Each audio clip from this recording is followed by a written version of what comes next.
Game 1, ladies. We have another match in the qualifier Swiss bracket, or Swiss round, of the All Hallows Cup. And on the left side of our first map, Infernal Shrines, we have Washed Up, and they go up against Porc9 today. On the left side, Hazu Hops on Gul'dan, Banana H on Rega, Quasar on Malthael, and we're seeing Nick on Zeratul and Sport Billy on Johanna.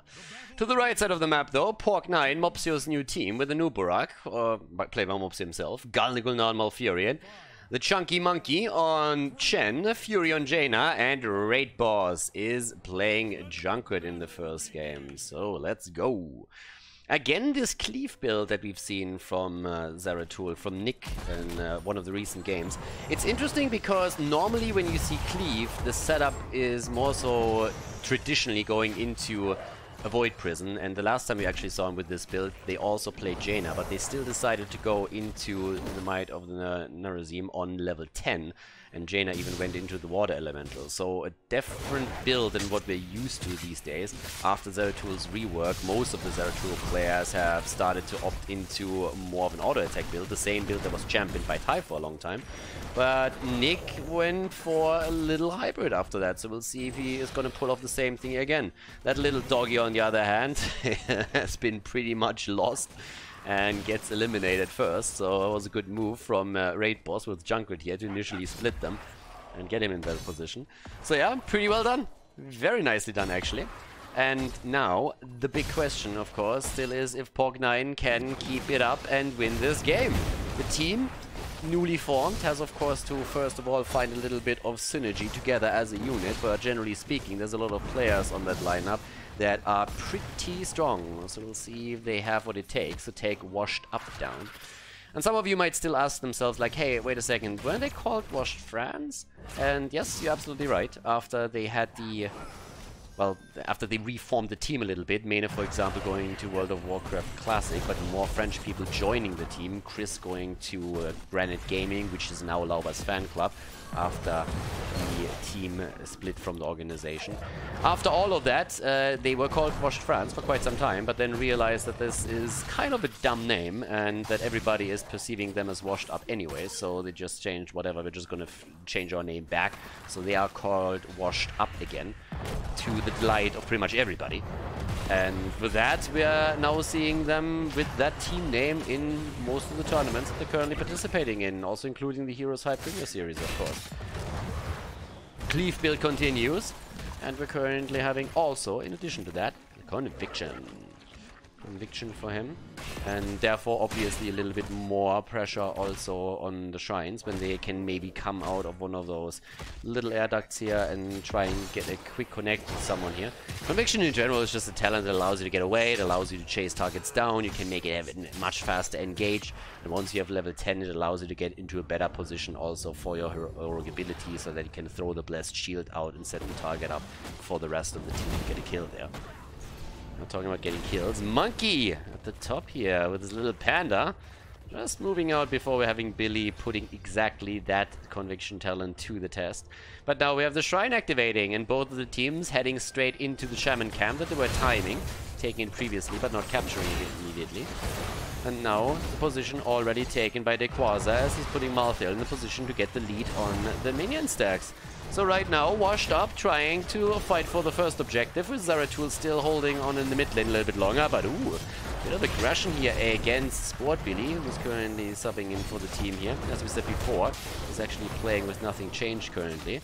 But there's the attack as Nick is jumping in and jumps out. Needs to be, of course, careful. Very likely going to go for Seeker in the Dark on level 7. But first of all, Mopsio and Nuburak gets wrecked here, but Zeratul falls as the counter kill comes through. Interesting to see a Nuburak in general being played in this game. The Nuburak has fallen a bit out of favor in the European scene, but they go for traditional opening actually with the Nuburak and the Malfurion follow-up plus Fury on the burst damage with Jaina. So a bit of an older meta that they're using here. Hasn't been played for a good month or two, I would say. But previously it was very, very popular, but these days other tanks see the priority normally. It's more so of an engage meta that we're having. And therefore also Subterranean Shield and even the Bed of Barbs here for more Shrine control, as they are all jumping into the fight again. 25 against 16 stacks, the attack against Billy, and Billy is down. Johanna gets taken down here pretty quickly. Seitenschalter für die Gute. And now the attack from Nick against the backline again. Just look at that backline. Everybody is low on HP. Nobody. Khaldor has no mana. He has no mana. He can't do anything about it. He can finally tap at the fountain again, and that allows him to get at least a few more heals out. But the Mortar Punisher has taken. I had to jump away from this one. And this is tricky. This is actually... I mean, he definitely didn't have any HP left there and any mana left to get from the sustains, so they had to give this up. It was unfortunate for them. But now we're having the jump straight through the middle. Mopsio is getting attacked and pushed back already, as we're having also an attack straight for the first fort. Chen is already in the middle of the map, trying to get additional experience for them.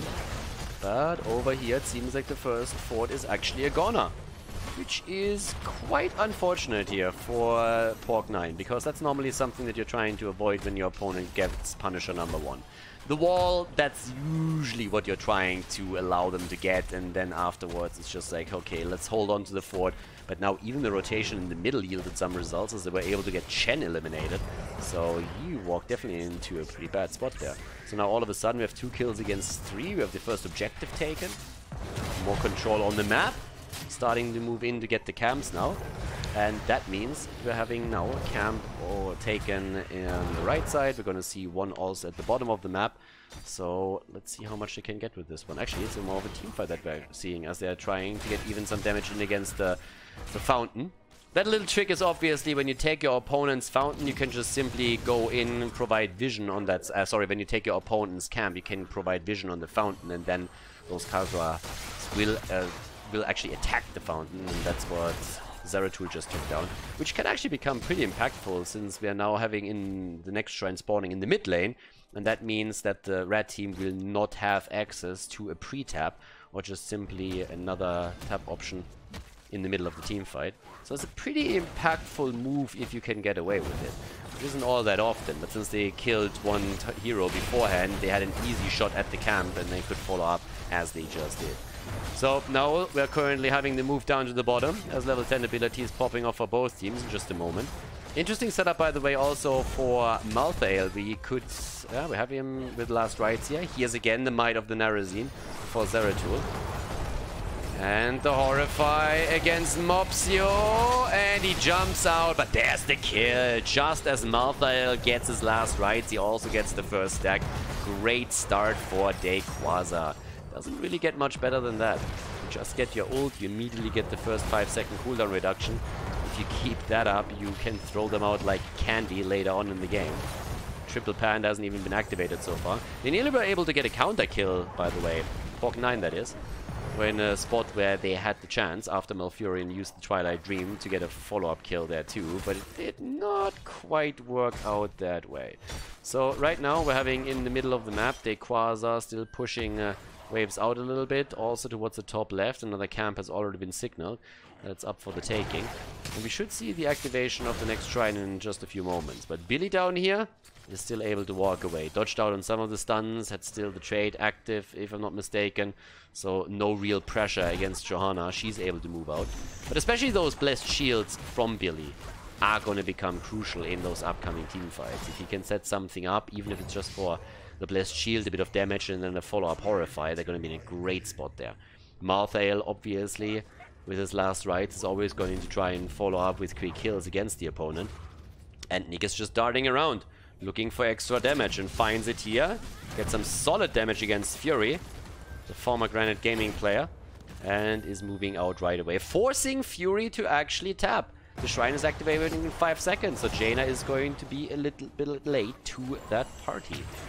And therefore a head start for Washed Up. They won objective number 1. They're looking now to take objective number 2 in pretty much the same fashion.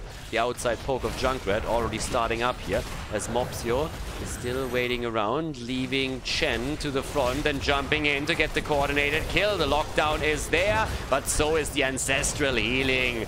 And ooh, the Ring of Frost actually connects with Johanna. But here comes the kill attempt against Fury, and he goes down. Both of the blondies are dead though, as Johanna is finally taken apart by Chen, and the triple pandas are still on the hunt, trying to look for the next victim. Haven't found anything just yet, but it's a kill against Malfurion, and that's the second stack for Malthael. He dies in the process, but he's still trading 1 for 1, and he also got another stack for his heroic ability, and therefore is looking at 10-second cooldown right now.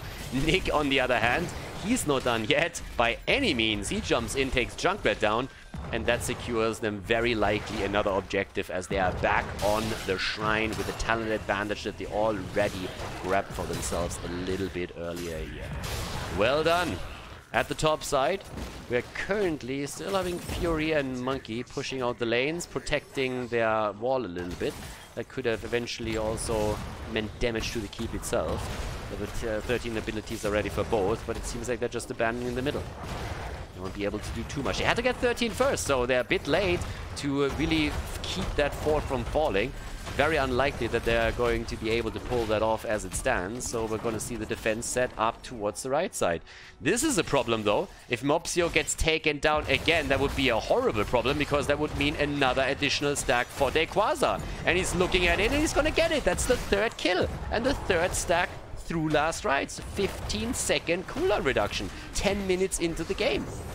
This is fantastic. I mean, his cooldown is incredibly low already, and he's getting closer and closer to even completing the quest. They are also getting next to the kill against the Nuvarak, another structure eliminated. That means that all of the outer structures of Porc9 have now been destroyed. No safety net anymore on the forts. No fountains. No pre-taps when we are going into the next objective. The whole map control is lost to Porc9. They need a victory, they need a win, they need a team fight, they need to kill 1 or 2 heroes and gain a bit of momentum for themselves, maybe grab a couple of mercenary camps afterwards, or an objective, so that they can start a comeback into this, or they're gonna have a really rough game at their hands here. That triple panda was also already activated here, as Shen was attacked again, which means that he is going to lack that heroic ability again. Last rites, by the way, is back to business. So that's already amazing for Dequaza. And he can throw that out whenever he wants to. Yeah, he's incredibly low right now. They're playing aggressive. Also, level 16 is so close at this point. This is one of the reasons why we see this aggression from Porc9. They're just saying, guys, we have to do something. We're going to steal the camp right now. If they stop us, or if they try to stop us, we at least get a level 13 versus level 13 talent fight. But now there's level... yeah, holy shit. So there's the kill. There's a level 16 already in their hands. They're trying to get another one. Is he going to get the last rites? It doesn't seem likely, honestly. He's jumping in again, but he's not overdoing it. Dequaza wants the additional stack, of course, but there's just no follow-up damage, and he alone is not going to be able to make it.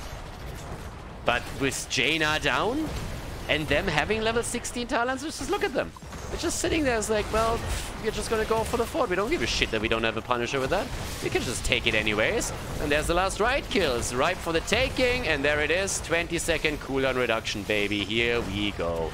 And in addition to the kill against Junkrat, they're obviously gonna get the keep in the middle as a bonus.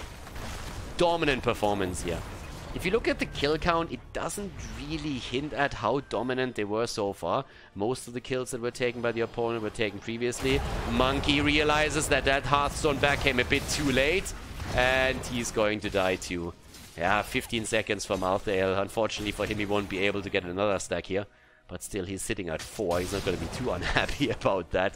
10 kills against 5 now. They're really taking those kills whenever they can.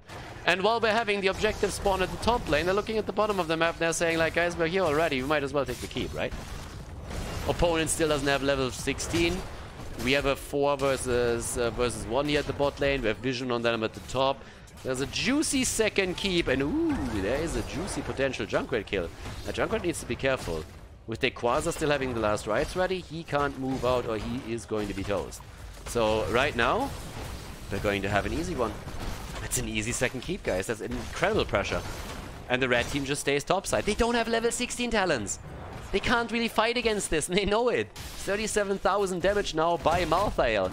And here comes the attack again. Jojo is taking the top side now. And the shrine is just now activating. Look at this timing. I mean, look at the timing that they're having here. Finally, we're having the level 16 talents available to Porc9, but they are still in trouble. How do you fight this? I mean, this is the only even talent fight that they're gonna get, but if Washed Up is smart, they're just gonna delay that fight as long as they can, because they have the bot lane pushing now against the opponent with continuous catapult pressure. Granted, we're only 14 minutes into the game, so catapults are not red dominant yet. But with a Horrify, they might get another kill. Yep, and there it is, and that's another stack for the last rights. That's 5 stacks right now. Malthael is just sitting there. It's like, guys, please stop me. I'm dishing out too much damage. Jaina is down and they're moving in with Zeratul and Malthael just ripping apart the backline. Junkrat is dead too. They're going for Malfurion, and that old geezer is not going to make it. And neither is Chen. He's trying to at least take a counter kill here, but that isn't happening either. So all of a sudden we have a full 5-man team wipe, and they don't even know what to do. At this point, they quasi, but guys, we can have a Punisher. And everybody else like, why the fuck would we care about a Punisher? I don't give a shit. Let's go for the core and end this charade. 15 kills against 5. We got this, bruh. Starting to go in, and that is going to be game number 1. Dominant. Washed Up. Yeah, they are incredible these days. Going up against Lauber's fan club, the ex-Granite Gaming team is obviously always a challenge, but they themselves just show once more how strong they really are. And that was a great performance from them right here. Also, much better now on Zeratul. Nick's performance here today. A lot less under pressure, and he could take the opponent apart without any problems, and that's exactly what he did. Nicely done, and a fantastic first game for Washed Up in this best-of-3 series.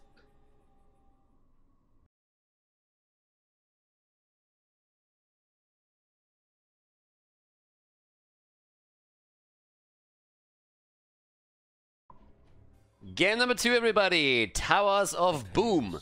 Washed Up on the left side, pretty much putting a clinic on their opponent there. Hazorps on Sergeant Hammer, Nick on Genji, Quasar on Blaze, with Banana H on Rhaegar in game number 2, and Billy on Johanna. And over to the right side of the map, Mopsio on ETC, Galnagulna on Ana. We're having Monkey on Rexa, Raid Boss on Jaina, and Fury on Zeratul. So this might actually be the game where we're going to see the Void Prison into Ring of Frost set up again, especially since they also run Ana, and therefore have the extra spell power. Level 1 then again, having the Shadow Hunter in here. Now again, after Zeratul got reworked, it's way more common these days to have a bit of an alternative build and go instead into Might of the Nerazim, especially since most of the teams really are able to deal with that Void Prison and Ring of Frost setup a lot better. But we'll see. Sometimes going back in one of these wombo combo attempts might just be the one thing that you need in order to turn the tides of the battle here.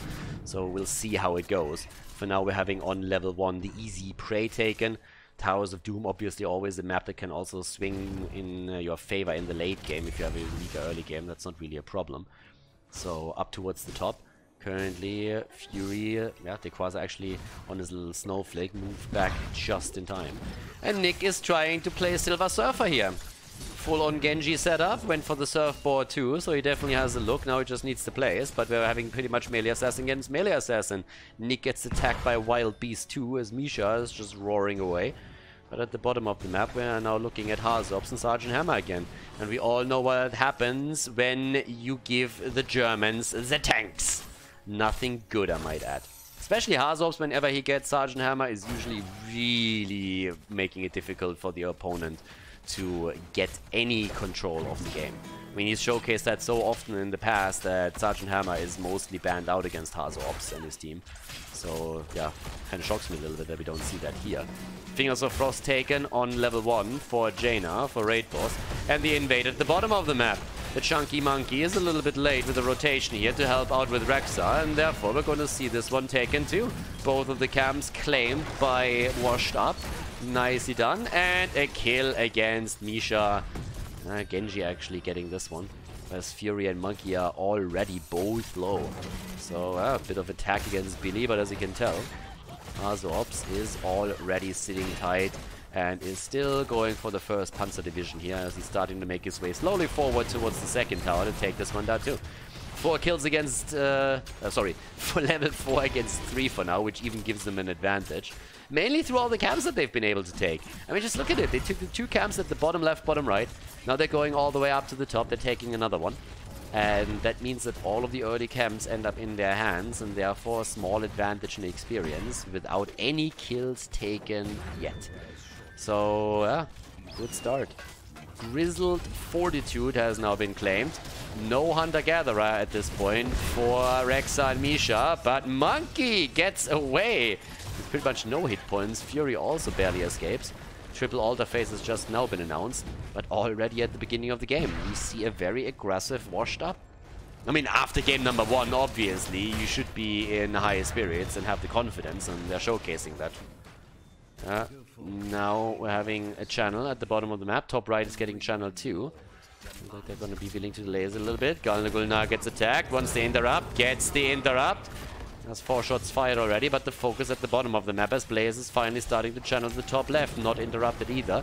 So we have an even exchange between the top bell towers, but the action is happening at the bottom of the map, where we have bell tower number 3 being focused on, and the rotations are coming. And Mopsio is already eating damage as Nick is moving in with Genji and trying to do ninja shit.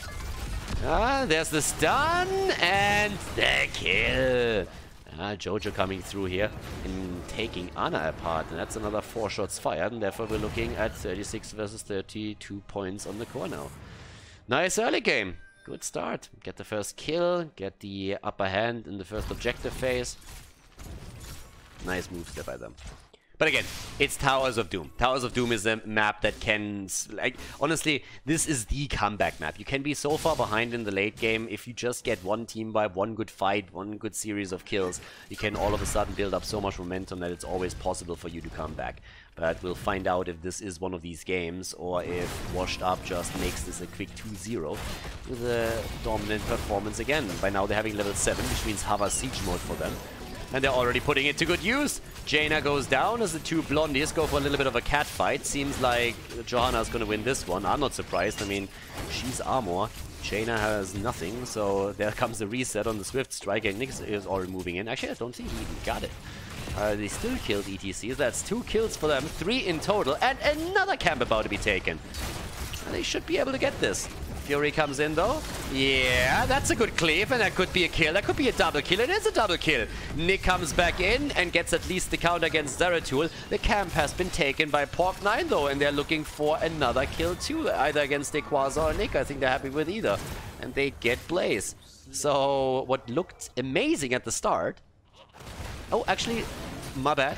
Camp was still... No, actually the camp was indeed taken by Porc9. It was just already taken down by Washed Up, but the camp on the left now putting the pressure on this one. Here we have. Yeah, but still, as I said, it looked fantastic at the beginning of the fight, but it turned against them. So now we all of a sudden have... I don't want to call it quite an even fight just yet, because we still have a bit of structure advantage with the damage done at the bottom of the map, but still, this is something that could still work out. 4 shots fired, and Washed Up is playing really aggressive. They're actually trying to fight for this. They're actually going in for this one. Normally you don't see that with the second phase. It's normally a top left, top right split, but they are very aggressive around it, and they're putting Gulnar in a really shitty spot. And if Ana lacks one thing, then it is mobility. She makes up for that with the range that she usually puts into the fight. Nice attacks against raid bosses. He's zoned out, but hey! Nick gets healed by Rhaegar at the final moment before he falls. Now we're having Rexa dead too. Yeah, Nick dies, but still, it seems like ETC, even if he gets away, is not going to really capitalize on this one. Fury then again is also in trouble, and with trouble, I mean he's dead. Fury is down. So is Jaina, and that's another channel. Damn. Washed Up. Not bad. I mean, it's not going to be a 40-0 moment. This is North America, guys, so please calm down. But 36 against 24, that is definitely a very, very solid start into this. I mean, just imagine. At this point, they just took their opponent's order. They took their own. They're having level 10 abilities, only a little bit faster, but they're going full on these camps again. Now, with the Blunt Force gun, we also have an opportunity to get even a little bit more burst damage through. And again, the might of the Nerazim. So no combo. Could still see the Ring of Frost though. Unless they really want to control Genji's movements with the water elemental at this point. So at this point of time, we're having also stage dive for ETC. I was just about to say Rexa. Can you imagine Rexa stage diving in? That would be fun. Misha stage diving. Now that's something that I want to see. Misha deserves this. But also another thing that we're actually deserving right now, we have the attack at the bottom of the map, and that's a bell tower in favor of Washed Up if they put the final hit in. But the Ancestral on Johanna is too late, and Banana Age is now on the move back with the rest of the team. But I gotta say, this is actually working out in favor of Washed Up. I'm not even kidding. Can you imagine what would have happened here if Washed Up would have actually claimed this now and then lost Johanna? Porc9 would have easily taken that back. Now they can take it whenever with Genji, can time it right now if they want to, and it's much, much harder for Porc9 to reclaim it. Not too bad. Not too bad right now. Ah, well, with this, we're now having another attack over here as Fury is starting to jump in. Not only him, Nick is also on the hunt. The two melee assassins are doing exactly what they're supposed to. Banana H with the channel attempt, but in comes Ana with a quick interrupt. The rest of the fight is already breaking out though. A little bit above that. Sergeant Hammer with one auto attack after another. And the Quasar moving back a bit, but here's the channel, it's completed, and the BFG seals the deal for Zeratul as the Dragon Blade comes in, and Nick slices and dices but can't get the kill. They're pushing it back now, and they're gonna get that Bell Tower. Bell Tower claimed, 36 against 20 points on the core now, and they're going to try and hold on to it for as long as they possibly can. Bot lane control, always crucial on this map, so that's exactly what we're gonna see here. Yeah, and in the mid lane, they're starting to look if they can maybe even get a bit of damage onto the middle bell tower too. They're only half a level ahead when it comes to experience. Experience is not really that big of a deal for them right now. It's just the control that they have regarding the momentum on the bottom of the map. If you control the bot lane, that's always the most dangerous lane to the opponent because there's two pumpkin camps that travel through the bottom of the map. So there is the chance for continuous pressure through pumpkins against the core directly, and that is going to demand a lot of attention of the opponent's team. So that's one of the main reasons why we're having this particular setup. And with Sergeant Hammer, you're in a position where you should be able to hold this and defend this for a long time. 32,000 damage now from Genji, 20,000 from Rexa, who's the top damage dealer, by the way, for the team in red. Porc9 is not really able so far to get enough damage out in these team fights. They're nearly on half the kills that their opponent have, but still, ETC is taking over at the top of the map now. Since he has the global, he can of course stage dive down to the bottom of the map. Completing proc rock is another big tool for them that they can use later on. But now towards the bottom, there is another altar spawning, the one in the middle. So now another chance to get 5 more points reduced from the red team's core if they get the channel here. But the aggression is already coming in. Hazops is even pushing this out a little bit faster. He wants to get those pumpkins in. That's another problem, of course. But the fight to the left has started up now. Rex, oh, Fury is in trouble immediately. Here comes the stage dive. That didn't hit anything. And they're trying to make the play for Ana, who was already nano boosted by Ana. For Jaina, who was nano boosted by Ana. The heal and the kill. There we go, Blaze down, but Genji slices, dices, takes down Zeratul, and now he's looking for Ana and he gets the kill. And Jaina is even getting followed up to the top. Mopsio is in a little bit of trouble. Raid boss is getting attacked, and that's going to be a kill for sure. Nick barely moving out. Misha trying to make something happen, but it's a grisly situation. And Misha and Rex are barely making it out of it. Well, bear with me. Maybe Monkey could be taken apart here. But nah, this is unbearable. He is retreating. He knows that he can't make anything here. So with this, 5 more shots fired, and pumpkins make it through 2. So that's 12 points on that core.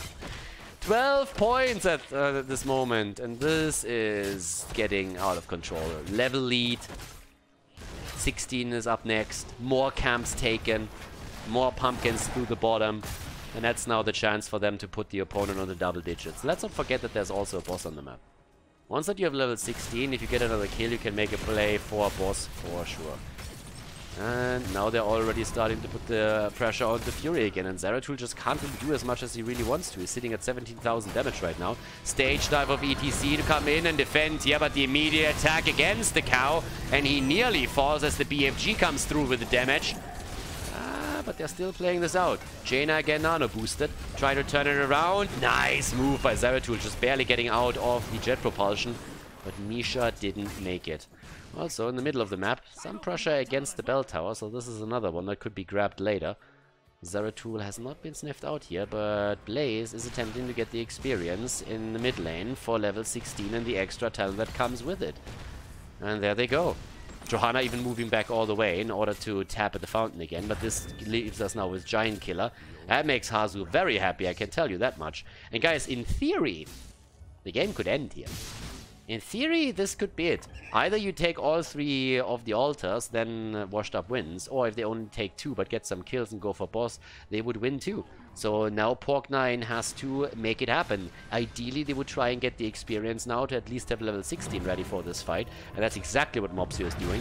But they need a little bit more than that. There's a trap already being set up. They're waiting for 16. They don't have it yet. The channel at the bottom of the map is going to be a ordeal for Washed Up. That's 5 shots fired. There's a pumpkin camp at the bottom of the map too. That's 3 more shots fired. So if they get 2 of the altars and the pumpkins make it through, it's over as well. Porc9 has to fight and they're going for it. But they don't have 16 and they don't have Jaina. Jaina is down. Nick wants Zeratul and he is not quite getting Zeratul, but they're still getting the channels, aren't they? 7 points on the core. Hazu with the channel on the top left side. He completes it. That's another 5 shots fired. We're looking at 2 points on the core. And at this point, they're already looking at boss and its game since the pumpkins make it through. And Washed Up takes the series with a 2-0 victory over Porc9. Hey guys, thanks for watching today's video and I hope that you enjoyed the match and the commentary. The remaining time of the video has been added to protect against spoilers caused by the length of the video itself. But please keep in mind though that this does not only mean more work for me but also has a negative impact on the popularity of the videos and the channel because of YouTube's algorithms. It would be greatly appreciated if you'd consider supporting the channel and help me to continue the daily esports coverage by clicking the join button below the video or supporting me through the Patreon page linked in the video description. Thanks a lot for the support and see you guys next time.